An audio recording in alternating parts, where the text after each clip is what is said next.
Hello friends, welcome back to PCM world. तो यार आप सब लोगों के ना काफ़ी ज़्यादा कमेंट्स आ रहे थे एंड आप सब लोगों को ना मतलब मन में काफ़ी ज़्यादा ये डाउट भी होगा कि अब की बार जो वैकेंसी है वो क्यों नहीं आई, क्योंकि लास्ट ईयर भी जो वैकेंसी है वो आई थी जीडीएस की। और उससे लास्ट ईयर भी जो वैकेंसी है वो आई थी, जिसमें कि हम सब लोग जो मतलब मेरे बैच वाले थे हम सब ज्वाइन हुए थे। एंड लास्ट ईयर भी जो वैकेंसी है साइकिल 5 की जो जीडीएस की वैकेंसी है वो बल्कि साल में 2 बार निकाली गई थी, शेड्यूल 1 एंड शेड्यूल 2 में। और साथ के साथ में लास्ट ईयर एक और नई वैकेंसी स्पेशल ड्राइव की वैकेंसी भी आई थी, जहाँ जहाँ पे मतलब विद इन 5 किलोमीटर के एरिया रेंज में, क्योंकि जहाँ पे बैंकिंग सर्विसेज अवेलेबल नहीं थी वहाँ पे जो न्यू बीओज है वो ओपन किए गए थे मिनिस्ट्री ऑफ फाइनेंस के द्वारा। एंड उन्होंने ये लेटर भी जारी किया था जिसके रिगार्डिंग जो नई जो मतलब स्पेशल एक ड्राइव की वैकेंसी जो है वो निकाली गई थी मई 2023 में। बट अभी तक इस साल की 2024 की कोई भी जो वैकेंसी है जीडीएस की वो नहीं आई है। तो वो क्यों नहीं आई है हम पहले आज के इस वाली वीडियो में वो बात करेंगे। साथ के साथ में मैं आप लोगों को बताऊंगा जो वैकेंसी है वो कब तक आएगी, कितनी वैकेंसी आएगी और उस वैकेंसी में जो बंदे ज्वाइन होंगे उनकी सैलरी क्या कुछ रहने वाली है। साथ के साथ में अगर आप लोगों को वो वैकेंसी में अप्लाई करना है, सिलेक्शन पाना है, तो उसके लिए आपको क्या कुछ करना होगा, क्या कोई एग्जाम होगा या फिर नहीं होगा, सिलेक्शन कैसे होगा, साथ के साथ में क्या कुछ जो डॉक्यूमेंट्स हैं वो आप लोगों को रेडी रखने होंगे, वो सारा कुछ हम आज की वाली वीडियो में डिस्कस करने वाले हैं। सो बिना किसी तरीके से आज की वाली वीडियो को स्टार्ट करते हैं। वीडियो को स्टार्ट करने से पहले अगर आप हमारे चैनल पे नए हैं तो मेरे चैनल को सब्सक्राइब कर लो, साथ साथ में बेल आइकन को प्रेस कर लेना। एंड अगर आपको आज की वीडियो अच्छी लगे तो वीडियो को लाइक करें, ज्यादा शेयर करें। एंड चलिए फ्रेंड्स, आज की वीडियो को स्टार्ट करते हैं। तो सबसे पहले तो हम लोग बात करेंगे कि अभी तक मतलब जो वैकेंसी है वो क्यों नहीं आई है। तो सीधी सी बात है यार, देखो सबसे पहले हम देखते हैं India post GDS cycle 6 vacancy 2024, क्योंकि लास्ट ईयर साइकिल 5 की वैकेंसी, तो अब की बार जो वैकेंसी आएगी वो साइकिल 6 की वैकेंसी आएगी। एंड जैसे कि लास्ट ईयर साल में जो 2 बार वैकेंसी निकाली गई थी शेड्यूल 1 की एंड शेड्यूल 2 की, तो शेड्यूल 1 की जो वैकेंसी है वो निकाली गई थी जनवरी 2023 में, और शेड्यूल 2 की निकाली गई थी जुलाई 2023 में।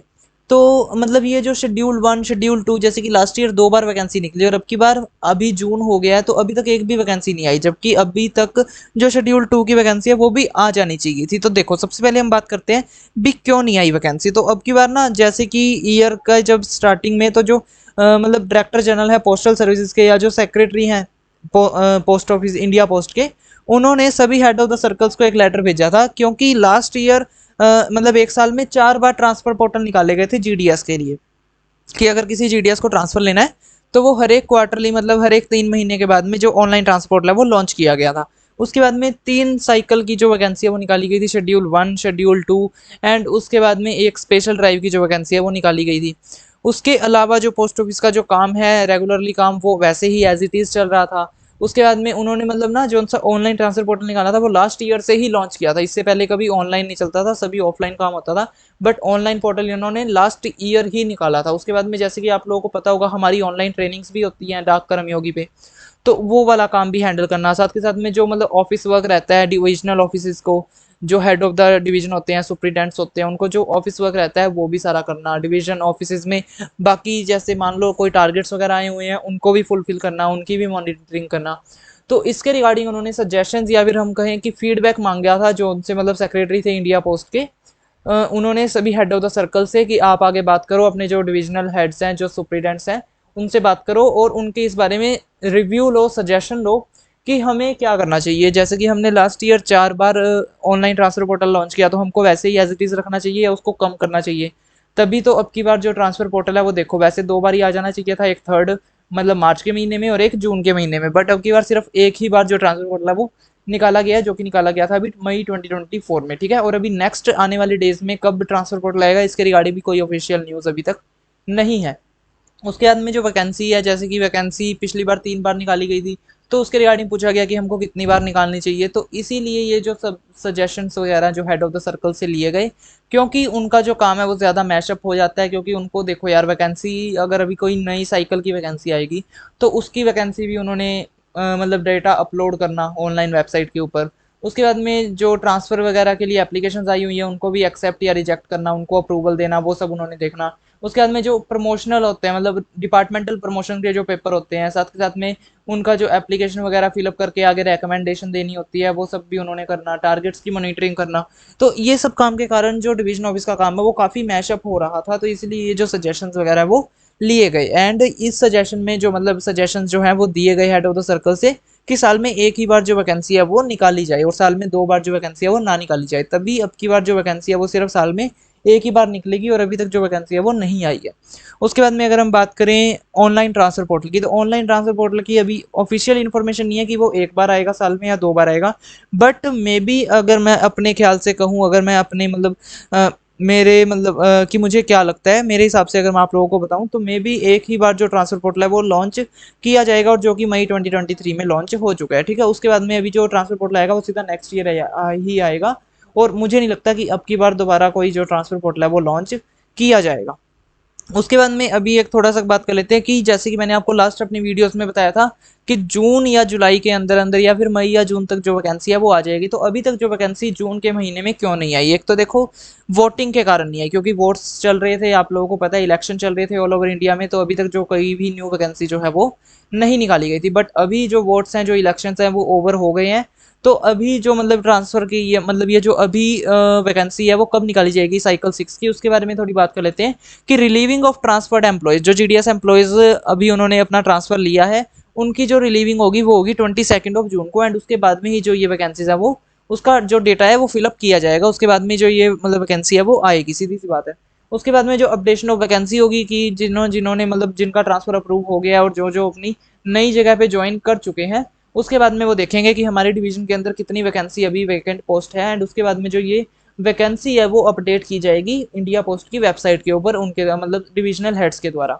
उसके बाद में अभी जो एलडीसीई का जो एग्जाम है, लिमिटेड डिपार्टमेंटल कॉम्पिटिटिव एग्जाम, वो भी जो है वो हेल्ड किया जाएगा और वो हेल्ड होगा अभी जुलाई के फर्स्ट वीक में। तो जुलाई 2024 के फर्स्ट वीक में ये जो एलडीसीई का जो एग्जामिनेशन होता है, हमारा डिपार्टमेंटल एग्जामिनेशन जो होता है, वो भी हेल्ड करवाया जाएगा। ठीक है, तो इन सब कारणों के करके अभी तक जो मतलब वैकेंसी है वो नहीं आई है और ये जब सब काम पूरे हो जाएंगे इसके बाद में बहुत ही जल्द हम लोगों को जो वैकेंसी है वो देखने को मिल जाएगी।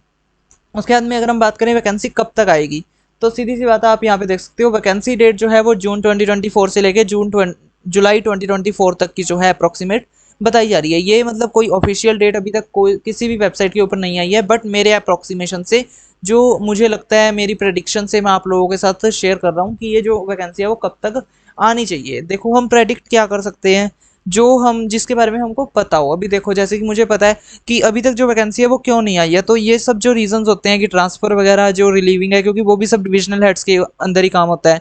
उसके बाद में किसका ट्रांसफर अप्रूव करना है, किसका रिजेक्ट करना है, ये भी सब सुप्रीटेंडेंट को ही देखना होता है, जो डिविजनल हेड होता है। उसके बाद में वैकेंसी अपडेट करनी होती है, वो भी सुप्रीटेंडेंट का ही काम होता है। उसके बाद में जो मान लो कोई एग्जामिनेशन वगैरह हेल्ड करवानी है, या फिर उनकी जो एप्लीकेशन हम नहीं भेजते कि हमको एग्जाम देना है, तो हम अपना एप्लीकेशन फॉर्म अपने सुप्रीटेंडेंट को फॉरवर्ड करते हैं, तो उनका भी सारा अप्रूवल या रिजेक्शन वो सारा कुछ सुप्रीटेंडेंट के हाथ में होता है। तो ये सारा काम मैशअप ना हो, इसलिए एक सेपरेट टाइम लाइन जो है, एक सेपरेट टाइम लाइन हर एक प्रोसेस के लिए बना रखी है। जैसे ट्रांसफर के लिए एक टाइम लाइन वो पहले दे देते हैं कि इस तारीख को ये काम होगा और इतने दिन के अंदर हो जाना चाहिए। तो एज इट इज एलडीसीई का एग्जाम, डिपार्टमेंटल एग्जामिनेशन कब हेल्ड होगा, कितने दिन लगेंगे, उसकी एक प्रॉपर गाइडलाइन अभी से इशू हो चुकी है, जो मैंने अपनी आपको लास्ट वीडियो में बताई थी। अगर आपने अभी तक वो मेरी वीडियो चेकआउट नहीं किया तो आपसे चेकआउट कर लेना। उस वीडियो का लिंक मैं आपको यहाँ पे आई बटन पे दे दूंगा, जहाँ पे 3 डॉट पे क्लिक करोगे ना, उसके बाद में आई आता है, मोर फ्रॉम पीसीएम वर्ल्ड लिखा होगा, उस पर क्लिक कर लेना और आपको जो वो वीडियो है वो देखने को मिल जाएगी। उसके बाद में अभी अगर हम बात कर लें कि वैकेंसी जो 2024 में वो कितनी आएगी, तो मिनिमम 40 प्लस आने वाली है। यहाँ पे मैंने लिख रखा है 30K to 40K, यानी कि 30,000 से लेकर 40,000 के बीच में। बट ये श्योर है कि 40K के प्लस ही जो वैकेंसी है वो आएगी। 40,000 से ज्यादा वैकेंसी जो है अब की बार आने वाली है जीडीएस, एज ए जीडीएस की, चाहे वो जीडीएस बीपीएम हो, चाहे एबीपीएम हो, या फिर चाहे डाक सेवक हो। ठीक है, और जितने भी बंदे अब की बार जो सिलेक्ट होंगे उनकी सैलरी भी इंक्रीज होगी, क्योंकि अभी देखो डीएनएस अलाउंस 50% तक पहुंच चुका है। जब 50% तक डीएनएस अलाउंस पहुंच जाता है तो बेसिक पे में जो वो डीएनएस अलाउंस की पेमेंट है वो एड अप हो जाती है। यानी कि अभी जीडीएस बीपीएम जो है उसका बेसिक पे है 12,000 रुपये और 50% डीए हो गया 6,000 रुपये। तो अभी जो नेक्स्ट जब इंक्रीमेंट लगेगा ना डीएनएस अलाउंस में, क्योंकि साल में 2 बार इंक्रीमेंट लगता होता है, एक मार्च में और एक सितंबर में, तो जब सितंबर में इंक्रीमेंट लगेगा तब तक हमारी जो बेसिक पे है वो 18,000 रुपये हो जाएगी। एंड उसके ऊपर जितना भी इंक्रीमेंट लगेगा डीएनएस अलाउंस का, वो हमको अलग से अरियर के रूप में मिलेगा। ठीक है, तो जो बेसिक पे जो अभी चल रहा है एबीपीएम का 10,000, बीपीएम का 12,000, वो भी इंक्रीज होकर एबीपीएम का 15,000 और बीपीएम का 18,000 होने वाला है। तो जितने भी अभी बंदे नए यहाँ पे सिलेक्ट होंगे, तो वो ये मत समझो कि 10-12 हज़ार ही सैलरी होती है, नहीं, ये जो सैलरी अभी आगे आने वाले दिनों में बढ़ जाएगी। और साथ ही साथ में डीएनएस अलाउंस हम लोगों को मिलता है, और हमको ऑफिस मेंटेनेंस अलाउंस मिलता है, साइकिल मेंटेनेंस अलाउंस मिलता है, उसके बाद में हम लोगों को मिलता है कंबाइंड ड्यूटी अलाउंस मिलता है, तो काफ़ी तरह के अलाउंसेस वगैरह भी मिलते हैं। तो ये यार बिल्कुल भी मत सोचना कि कम सैलरी है तो मैं इस जॉब को ज्वाइन ना करूँ, नहीं, आप एक बार जरूर ज्वाइन करो। उसके बाद में आपके पास देखो पूरा मतलब ना ये होता है कि आप कभी भी जॉब को जो है वो छोड़ सकते हो। आप रेजिग्नेशन लेटर अपना दो और विद इन अ मंथ आपका जो रेजिग्नेशन लेटर है वो अप्रूव कर लिया जाएगा। बट एक बार एक्सपीरियंस जरूर लो, अगर आपका सिलेक्शन हो रहा है तो डिपार्टमेंट में ज़रूर आओ, क्योंकि यहाँ पे काफ़ी कुछ आपको मतलब सीखने को भी मिलेगा और बहुत ज़्यादा बेनिफिट भी आपको मिलेगा, आपको भी, साथ के साथ में आपकी फैमिली को भी।